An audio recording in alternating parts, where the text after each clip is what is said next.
they're saying the void, is that the same thing as emptiness? Yeah. So don't mess up with nothingness. But it's not nothing. Voidness just means, let's say, even remember, let's say the piece of paper. What happens if I tear it out piece by piece? If the grains is into the powders, it's not nothingness. It comes to void. You understand that? Right. So here.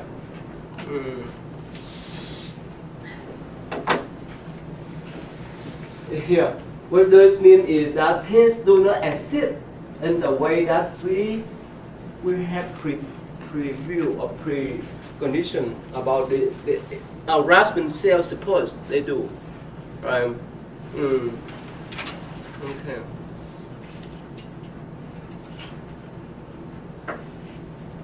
So, anyways, that's the meaning.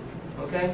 So as long as we attach, as long as we define it's good or bad, as long as we define this remote control, we fall into this one. But when we view in the ultimate truth, it doesn't nothingness, but because the condition is calm. Makes sense? And also it doesn't have the real essence by itself. Okay, so you're saying we can see things as they really are. Yeah, that's the point, so simple. And what this means, that is our intuition. We cannot prescribe our intuition in words, is that right? The movement that we describe, how our thoughts is functioning, and so forth, we fall into the trap of discrimination. We fall into the trap of analysis, or analysis, right? Or making a judgment. Make sense now? So that's what we call the profession of wisdom. The wisdom that go beyond the conventional way of explaining things. Is that clear now? Will you leave it on the board while I write that down? Yeah, please go ahead. Yeah. Okay. Is that make sense? Anything confused you? Right? So basically the Mahayana teaching is that it helps us to go beyond that kind of analytical thinking. Remember I told you about the definition of meditation before? Remember? That is a part of the profession of wisdom there. When we do meditation, we need to let go of our analytical thinking. We need to let go of our discriminative thinking, judgmental thinking, so that we can go back. We can recognize the things the way they are through our intuition. So that will improve on our thinking. Yeah. So that's the important teaching. Yeah, and that is why as long as we attach to this body, right? We say, oh, we have the eyes, we have the ears, and so forth. We attach to the body organs, right? We attach to our perception. Is that right? Most of the time, we think that the thing that we view, the thing that we talk, is real one, but it's not real. Is that right? Well, that's why you go to school. You go to school to get knowledge from your biology teacher, math teacher, and literature, so that you can enrich your knowledge. Your knowledge is changing movement by movement. Is that right? You accumulate the knowledge. Make sense? So this is changing, right? But that is in the conventional way. That because we want to have our career and so forth. But this is going to conventional way, conventional truth. But if you want, especially in Buddhist view, if you want to go back to your pure nature, or good nature, you need to go beyond this. If you want to transform stress, anxiety, this is in conventional truth, right? That's the mental suffering. Remember I told you, this happened to anyone else in the past, present, future. You need to work toward this goal. Like meditation, I told you many times. Go beyond that kind of analytical thinking or discriminative thinking. Whenever we have that thought, we will be in trap. We will get sent in trap. That's why stress comes from. Stress, anxiety, depression, and so forth. Why? Because we try to analyze, we try to discriminate things. If this good, we try to grasp it. If bad, we try to reject. It makes sense? Remember I told you many times? So the reason why the profession of wisdom sutra, Parami Sutra, the profession is encourage us to go beyond these five organs, go beyond our perception, so that we can work with our intuition. Wow, that's pretty good. Is it make sense now? Yeah. Do you see connection there? I got it. Is that clear? Yeah. Right. Okay. I get rid of a lot of anxiety That's the point. and headaches. That's the point here. Why? Why we have stress? Why we have a lot of problems in our life? Because we stay here. We stay in this kind of realm. Right? When we go beyond that realm, we will say we have that called everlasting peacefulness and happiness. That's the goal of the profession of wisdom here, or what we call paramita. Yes? So to get to the perfection of wisdom, meditation, you have to meditate. Is that how Yeah. you get to it? Then remember I told you the definition of meditation. Go beyond. That's go beyond this thing. So that eventually we walk out to this path. Go back to our pure nature of the water. Is that clear now? Okay? And the content is confused. So you see that's why it's called Heart Sutra. That the heart, or that's the vital, important teaching of the Buddha in Mahayana tradition. Go back to the ultimate truth. Go back to our pure nature, with the nature, whatever Holy Spirit nature, whatever name we can label. Is it understandable? Yeah. Right. Better. Okay. So that's why it doesn't mean by nothingness, right? Okay. So here in this sutra, it negates everything. It negates the conversion of truth, so that we can walk to this path.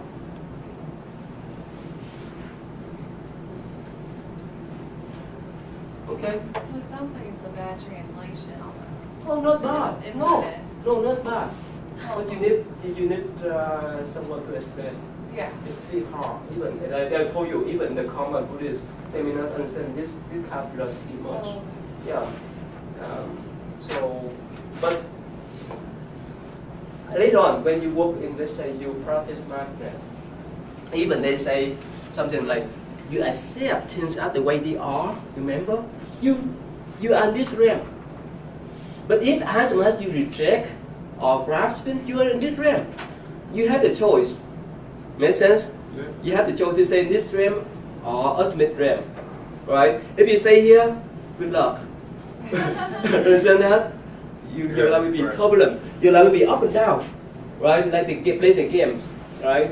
Oh, sometimes we have good feeling, sometimes we have bad feeling. It's up and down. And now this in this realm, you will have everlasting peacefulness and happiness because you recognize the things as the way they are. You don't attach to this. One day, when they walk into a airport terminals, and it's to, you know, in Chicago they have the it's not the table, but there's somehow in the terminal where people have they made rows of seats, right, and they have some what they call, it's not a table, but the place where they put the laptop and to recharge the battery.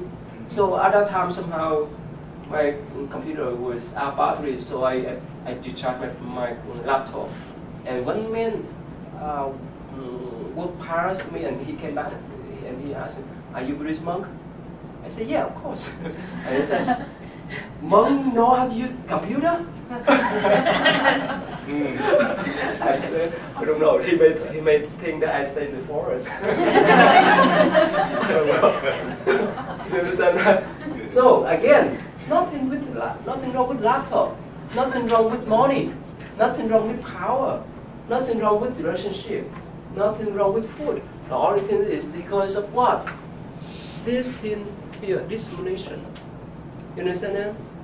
How we use them, how we view them, whether we bring benefits for ourselves or benefit to others, or we bring the harmfulness for ourselves and others. That's the problems. You see? Make sense now? Is it clear now? Okay. There's many story, many funny story. Thank you. Yeah. Okay. Is that clear? Okay. So that's why meditation is so important. Meditation transform. Remember, I showed you the clip, right? Like they scan your brain. It can transform your stress, anxiety into the peacefulness, calmness, and more compassionate. Because you go beyond this dimension, this mental thought. When you go beyond this, you're in the safe place, in the safe zone. It makes sense now? Yes? Okay, so I might be taking this too far, but I was going to see if I could use an example from my life about the way it is now and then how it can be in the old switcher. Oh, sure. I was explaining to you last week, my neighbor is a dog breeder, and it just really hurts my heart, and I suffer because of it, and like I want to try to help her to not do those things. So how could I transform that and not let it make me sad that the dogs are suffering and things like that? Again, if we stay in this realm, conventional truth, that's what's happening, I know. right? Yeah. But if you look in the wise way, right? The dog has some kind of connection with the owners, right? And if you try to convince the owners to treat the dog well with all your effort, that's great. But otherwise, it's beyond your ability. Make sense? Sometimes we try to do things, but somehow we have some limitation. But if we are attached to that kind of effort, we get stuck. And instead of bring the happiness, peacefulness to other people, we bring the suffering. We have one more layer of suffering. Make sense? So again, in any circumstances, just remember this. Remember the definition of meditation, and you understand why. When you approach anyone else, when you work with other people, if you use the intuition, you're in a safe zone. But if you use this one, right, you're in the trouble zone. Is that right? You understand that? And your choice. Your choice to play with the games, or your choice to stay in the safe zone. That's your choice. Is that understandable? Okay? Alright, so clear now before I move on? Okay? Yes, good. clear. Thank you. Alright, let's move on to the next one. Okay, now look at Sutra. Taylor? Oh yeah, what you have, sir? I had that it was a Mahayana Sutra, Yes. which turns out to be the basis for the Tiantai and Nichiren Buddhist schools. Mm-hmm. And I found that it's one of the oldest texts because chapters 1 through 9 Yeah. were written between 100 BC to 100 AD. Yeah. And it appeared mostly around 200 AD in the text. It was believed to be written down and stored in the realm of the snake gods, or Naganas, for about 500 years, and then it was reintroduced to the world during the Fourth Buddhist Council in Kashmir. And its content is the instruction and usage of skillful means. That's all you have? Yeah. What's mean the skillful mean? Define the definition about it. No. Okay. That's all I found was Aisha, the instruction. have for the anything moment. to add? Pretty much covered everything that I had. Mm-hmm. Just that also it's said to be that this work delivered by the Buddha for the Buddhist life. Yeah. And at the time, humanity had been unable to understand the Sutra of the Buddha and the teaching that had to be pulled back. That's really all I've got. Okay. Yeah, thank you. Let me see. Okay, now, again, this sutra, the Lotus Sutras, is going in line with this ultimate truth here. It's talk about what you call here Buddha nature or your intuition. Now, before I move on, how many of you have pets? Wow, most of you. You love them? Why? Yeah. Why you love them? Right? Why they are great? They smart? Well, the ferrets are not smart. Okay. They're cute and They cuddly. cute and You're someone I can talk to. okay. They don't judge you back. That's the point. See that? You see, when you talk to sometimes you have some secret in your life, right? If you want to share that kind of secret, you need to trust that person. Is that right? Otherwise, you spread the rumor. Is that right? And you may ruin your life. But when you talk with your pet, it doesn't know how to spread a rumor. And plus, why it's cute? Why it's nice? Because what? It's had the good nature here. Is that right? But don't go with them. You understand that? Remember we talked about the realm of cycle of rebirth because they have some limitation there. And even, how many of you have children? Okay, you have children. Okay. So, you know that when they were born, right, when they're too young, why do we call them innocent people? Why? They don't know right from wrong. No, that's different. Uh, I don't want to mention about that. They have not discriminated yet. They may know when you train them, when you teach them, right? That is why in Zen tradition they say that we cultivate, we do meditation so that we can go back to our innocent nature. It makes sense? Like the innocent child. Is that clear? That at that time it doesn't, the child doesn't know how to discriminate yet. The child doesn't analyze things yet. The child doesn't make any judgment yet. Because this say with pure nature, with the nature there. With its intuition there. Make sense now? Okay? So go back to this sutra. Again, this talk more about Buddha nature, good nature, or your intuition. In the skillful means. Let me put this way here. You know this story? Prodigal, is that prodigal son story? Yes. In prison, right? You familiar with this story? Yeah. What's the story about? He had a lot of wealth and stuff, you know, given to him by his father, Okay. and he went out and he spent everything he had. He was up and he went straight down. Okay. So he went back though Okay. to ask his forgiveness from his father. And what happened with his brother? He was jealous, right? Oh yeah, his brother was tore up about it. Okay. Yeah. Okay. It's somehow similar there. In Buddhism, especially those who try this one session, they talk about the prodigal son. Somehow he took off from his wealthy fathers. And of course, he went here and there, and he's so poor to support himself. So one day he stopped back, he went back to his house, but he doesn't know. And he could recognize his wealthy father. But his father recognized him. And he told his people to to hold his son back. But this prodigal son ran away again.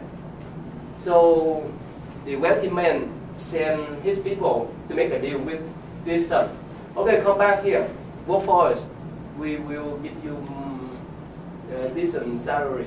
So he came back and worked in the restroom. I mean, clean the toilet and so forth. But eventually, his father gave him more salary and so forth, and plus, because he's so wealthy, that if he wear the luxury clothes and so forth, his son would be frightened. So he took off all the luxury clothes, fancy clothes and so forth, to wear the simple clothes, so that he could work together with his son to clean the toilet, a restroom. And eventually, his son feel more comfortable with him, with the wealthy man. And on the last day of his life, on his bed, this wealthy man say, he made announcement to everyone. This is my son, the runaway son, and he has the right to have all my inheritance. That is the story. You understand that story? It's similar, right? Yeah, But it is. in different contexts, right? Yeah. So in this kind of what they call the analogy, the Buddha say, I'm like the wealthy man, and you guys like the runaway son. I have the wealth. Buddha nature here. You're the nature here, but you run away from that wealth. And when you come back, I give you all without any resurrection.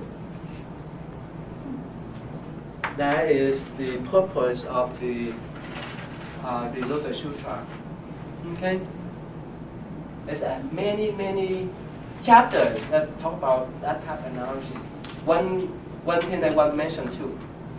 That's what we call Devadatta chapter. They say that Devadatta, the troublemaker. Remember when we talk about Buddha life, right? He dropped the boulder to harm the Buddha, or he made the scam with the prince to release the wild elephants that have intention to step on the Buddha or to harm the Buddha. So in all the tradition, especially in the Theravada traditions, it's viewed Devadatta as a troublemaker one, right? But in this Mahayana tradition, especially in this sutra, they will say, Devadatta is my good teacher. Without him, I would not achieve the Buddhahood. Without him, I could not become Buddha. Is that straight? Let me put it this way. In our life, right, in the course of our life, we have some people who support us constantly, right? And of course, on the other hand, someone who push the burden, who push our burden a lot of time, right? Who obstruct our way, right? How do you view that type of people? Enemy? Bad people? Is that right? Yeah. Can you handle them? I Go mean, away. But we should be, if we're looking for the ultimate truth, I think we'll be better off. But can you handle them in real life? It's difficult. Difficult. Why? Why is it difficult? It's not attachments, but it's a rejection type of thing. Have I told you about my professors? The one said that if someone keep the cell phone on and if screen, he will take off 5% of the rate. Remember that? His top professor. And remember I told you too, right? In one of our, let's say, essay, right? He picked out every sentence, every word that we make mistake. Let's be a top professor, is that right? You like that type of professor, or you run away from that type of professor? Oh, actually, when we went back to school, I met that type of professor, and even this one Chinese professor, I like his style teaching, but he's so what? He's so picky. Strict. No, picky in his rating. So I never dare to take his class. Again, let me put this way. When we encounter obstruction, whenever we encounter difficulties, it's easy for us to grow up. Then the time that everything is easy for us, or in the opposite way.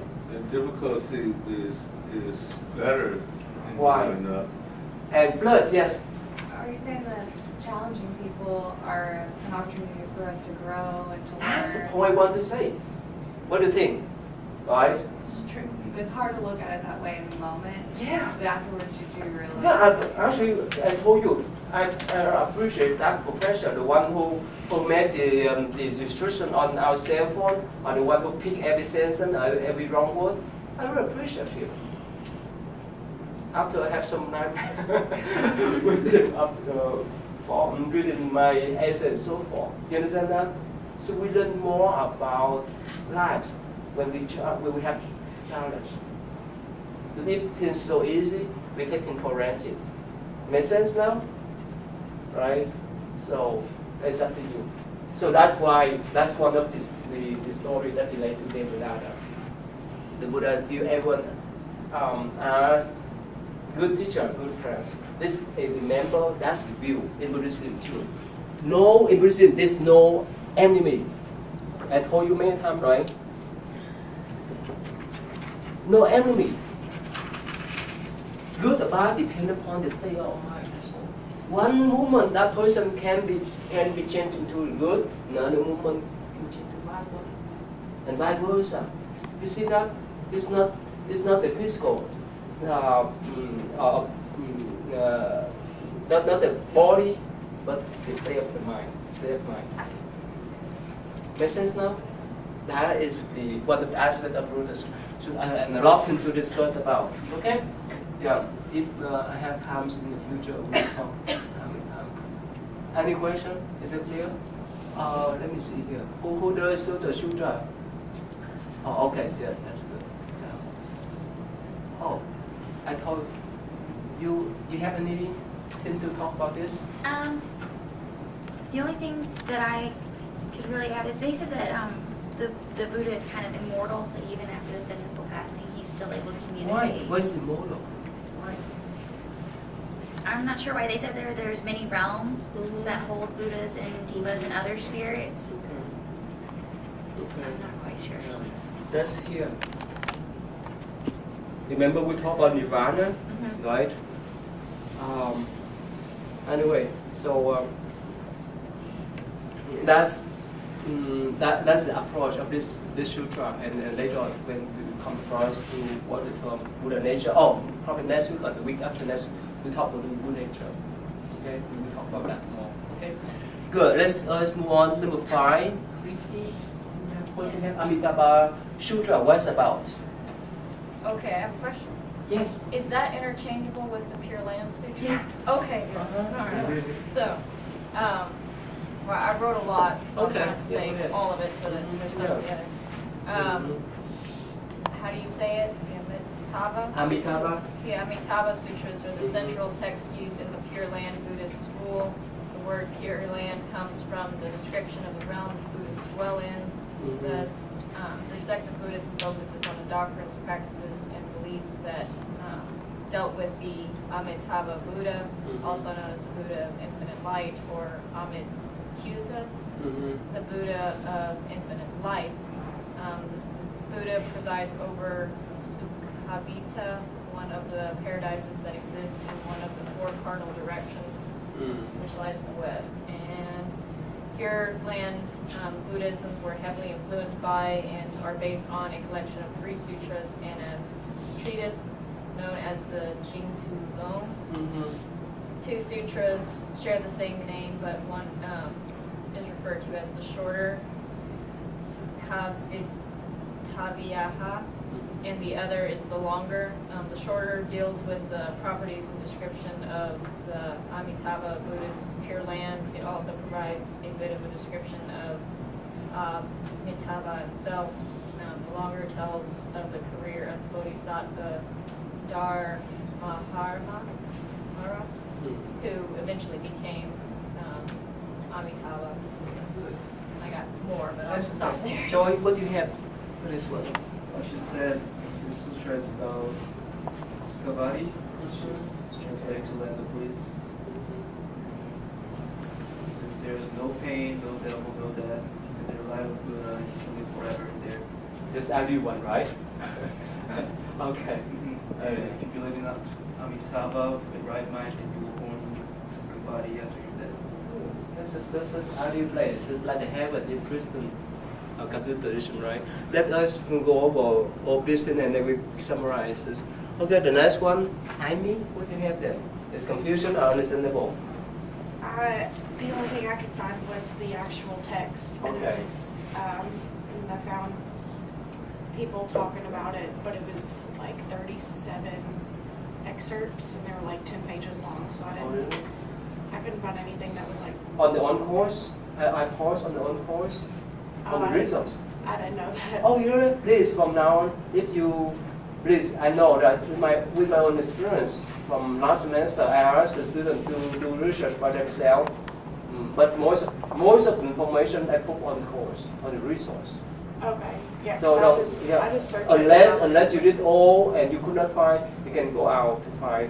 You can go to different sites to find. But Okay. try to read the I'll do information it I put tonight. on course. Okay, I'll do that one tonight. Right. So Christina, what do you have then? Yeah, I read the first few pages of the actual sutra. Okay. And then whatever was in the book. It's like this king's wife, Okay. her son, I guess the king's son too, tried to steal the throne from him, so he like put him in jail, the king and stuff. And the queen was trying to help the king and like. But when we view in the ultimate truth, there's nothing else, but because the condition is calm. Make sense? And also, it doesn't have the real essence by itself. Okay, so you're saying we can see things as they really are. Yeah, that's the point. So simple. And what this means? That is our intuition.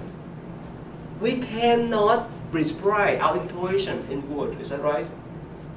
The moment that we describe how our thoughts is functioning and so forth, we fall into the trap of discrimination. We fall into the trap of uncertainties or analysis, right? Or making a judgment. Make sense now? So that's what we call the profession of wisdom. The wisdom that go beyond the conventional way of explaining things. Is that clear now? Will you leave it on the board while I write that down? Yeah, please go ahead. Yeah. Okay. Does that make sense? Anything is confused you? Right?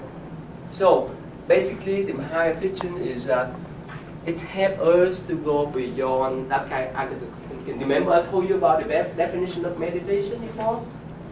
Remember? That is a part of the profession of wisdom there. When we do meditation, we need to let go of our analytical thinking. We need to let go of our discriminative thinking, judgmental thinking, so that we can go back. We can recognize the things the way they are through our intuition. So that will improve on our thinking. Yeah. So that's the important teaching. Yeah, and that is why as long as we attach to this body, right? We say, oh, we have the eyes, we have the ears, and so forth. We attach to the body organs, right? We attach to our perception. Is that right? Most of the time, we think that the thing that we view, the thing that we talk, is real one, but it's not real. Is that right? Well, that's why you go to school. You go to school to. When they're saying the void, is that the same thing as emptiness? Yeah. So don't mess up with nothingness. But it's not nothing. Voidness, that means, let's say, even, remember, let's say the piece of paper, what happens if I tear it up piece by piece? If the grains is into the powders, it's not nothingness, it comes the void. You understand that? Right, so, here.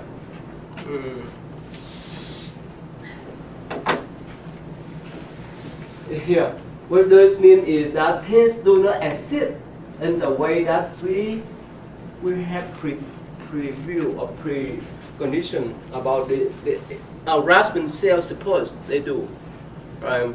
Okay.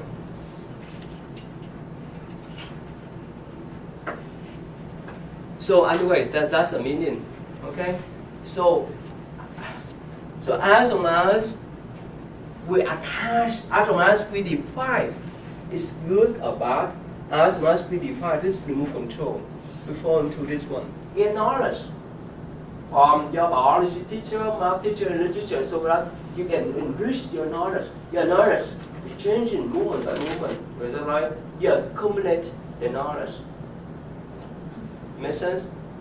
So this is changing, right? But that is in the conventional way. That's because we want to have our career and so forth. But this is going to conventional way, conventional truth. But if you want, especially in Buddhist view, if you want to go back to your pure nature or good nature, you need to go beyond this. If you want to want to transform stress, anxiety, it is unconventional too, right? That's the mental suffering. Remember I told you?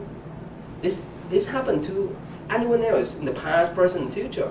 You need to work toward this goal. Like meditation, I told you many times. Go beyond that kind of analytic thinking or reasonable thinking. Whenever we have that thought, we will be in trap. We will get sent in trap. That's why stress comes from. Stress, anxiety, depression, and so forth. Why? Because we try to analyze, we try to discipline things. If this good, we try to grasp it. If bad, we try to reject. It makes sense? Remember I told you many times?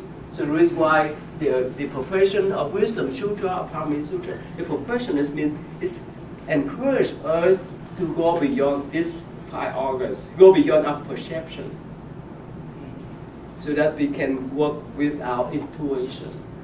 Wow, that's pretty good. Is it missing now? Yeah. Do you see connection there? I got it. Is that clear? Yeah. Okay. Get rid of a lot of anxiety That's the point. and headaches. That's the point here. Why? Why we have stress? Why we have a lot of problems in our life? Because we stay here. We stay in this kind of realm. Right? When we go beyond that realm, we will say we have that called everlasting peacefulness and happiness. That's the goal of the profession of wisdom here, or what we call Parami. Yes? So